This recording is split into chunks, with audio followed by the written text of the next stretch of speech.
حضرت ابو الیسر رضی اللہ تعالی عنہ بیان کرتے ہیں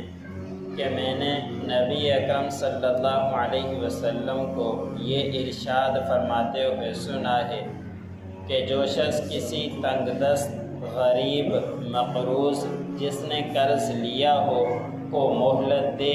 یا اس سے کچھ قرض معاف کر دے تو اللہ تعالیٰ اس دن اس شخص کو اپنے رحمت کے سائے میں رکھے گا، جس دن اللہ کی رحمت کے سائے کے علاوہ اور کوئی سایہ نہیں ہوگا۔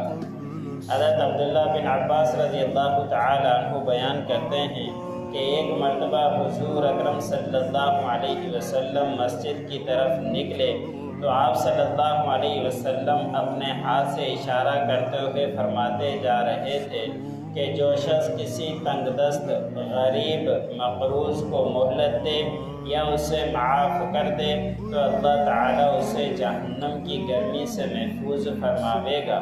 انسان غصے کا جو گھونٹ پیتا ہے، مجھے اس سے زیادہ کوئی گھونٹ پسند نہیں ہے۔ جو شخص اللہ تعالیٰ کی رضا کے لیے غصے کا گھونٹ پی جاتا ہے، اللہ تعالیٰ اس کے پیٹ کو ایمان سے بھر دے گا۔